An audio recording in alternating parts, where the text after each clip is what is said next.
Hello, everyone, and I'm back again with this last video of the chapter Breathing and Exchange of Gases. So, we will be concluding the lesson here by discussing the last topic as regulation of respiration and disorders of respiratory system. So, along with NCRT, here I have opened CBSE guide for you.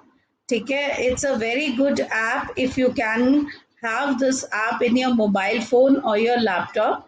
This is of great help because you get a lot of exercises, questions, tests, series, notes, everything here in this app according to the class and subject you want to. Okay, so let's begin with this regulation of respiration here. As you see in the NCRT, human beings have a significant ability. Children, please pay attention because though you will feel that it's a very small paragraph, but it has a lot of weightage and importance. Okay, so please pay attention. That ability to maintain and moderate the respiratory rhythm to suit the demands of the body tissues. Now, what do these lines mean? That according to the demand, our respiratory rhythm is adjusted or is maintained by our body. We have this ability. Suppose we are doing exercises, so at that point of time when we are exercising or doing some tedious job, we need more energy, and just to have a lot of energy our body tissues will start breaking down of glucose in large amounts as they were doing normally. So to have extra energy, they will do respiration at a faster rate, and because for that they will require a lot of oxygen. And because the oxygen supply the demand for oxygen has increased, so the rate of respiration will also increase, hence the respiratory rhythm will increase. So our body has the ability to just understand the demand and adjust to that demand. Okay, let's see if move on further. This is done by a neural system. Of course, as you know that we have a coordinated system inside our body, because all the systems in the body are interconnected and they depend on each other. So it is not that the respiratory system will work of its own, because the respiratory system is coordinated with the neural system. So this maintenance and moderation according to the demand will be done by the neural system here. Okay, a specialized center. So there is a special center which is present in the medulla region of the brain, which is also known as the respiratory rhythm center, and is primarily responsible for this regulation. Now you must have heard people, elderly people saying that never hit a child on the head, and especially at the medulla region. ठीक है, your head or your brain has three parts: forebrain, midbrain and hindbrain. So hindbrain is the part where medulla is present, and we generally say that do not hit anyone on the hindbrain, because it is the portion which controls lot of systems in your body. So one of the system which is controlled by medulla region is your respiratory system, and this region is known as respiratory rhythm center. So this is one point. Mark it as first point, point number one. You can mark here as point number one. So there is another center present in the pons region of the brain called pneumotaxic center. So this one is the next center, which is called P is silent here, pneumotaxic center, which can moderate the functions of respiratory rhythm center. That means this pneumotoxic center keeps a check on this respiratory rhythm center. Understand? This pneumotaxic center will keep a check on respiratory rhythm center. Okay, now neural signals from the center can reduce the duration of inspiration and thereby alter the respiratory rate. Now, suppose to understand this, I'm just giving you an example. Suppose a person normally takes 1 second for inhalation, one inhalation in 1 second. Okay, one inhalation in 1 second. So in 1 minute, how many inhalations he will do? 60 times he will inhale. But suppose the person is running or doing some kind of exercise. Now what this respiratory rhythm center will do, it will reduce the time of inhalation. Suppose previously the time for inhalation was 1 second, now it will do that inhalation in half of a second. In half of a second. So that means in 1 second, that person will be able to inhale twice, right? So his respiration rate has increased. Okay, his respiration rate has increased, so he will breathe or he will inspire faster as he was doing in his normal state. Okay, then children, another thing here is a chemosensitive area. Now see, I have opened the notes here also, how you will write the notes. So the things that I am explaining, these things are presented in the form of notes here on my screen. So you see, when you write regulation of respiration, the first point what you will write is human beings have the ability to maintain and moderate the rate of respiration to fulfill the demands of the body tissues and by neural system. Second point, because notes are always either in points or difference, or try to make your notes in flow charts, right?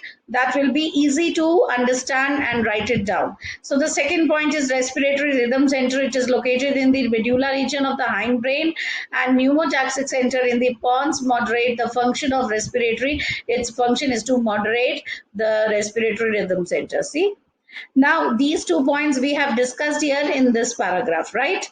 Then we come to chemosensitive area. This is the thing that the third point here, which has been mentioned here. But first, I will go through your NCERT. So, a chemosensitive area is situated adjacent. Chemosensitive area is situated adjacent to the rhythm center, which is highly sensitive to carbon dioxide and hydrogen ions.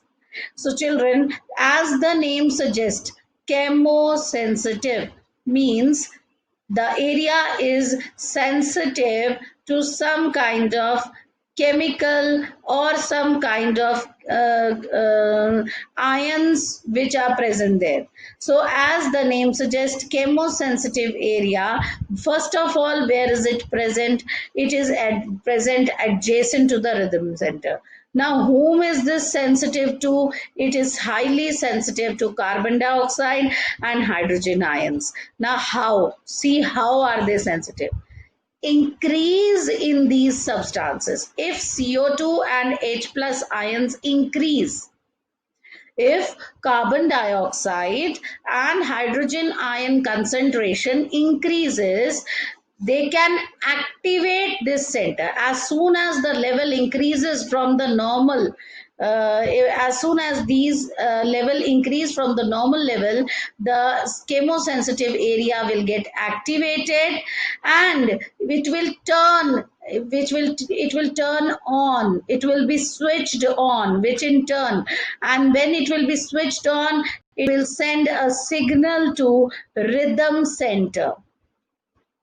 Okay, it will send a signal to rhythm center and will tell the rhythm center to make necessary adjustments, because inside the body level of carbon dioxide and hydrogen ions have increased, so do certain adjustments in the respiratory process by which these substances can be eliminated. So what kind of adjustment? Because the body does not want the CO2 level to increase, so a person will exhale CO2 and try to inhale more of oxygen. So this adjustment will be done by rhythmic center. But who awakened rhythmic center? It was the chemosensitive area, right?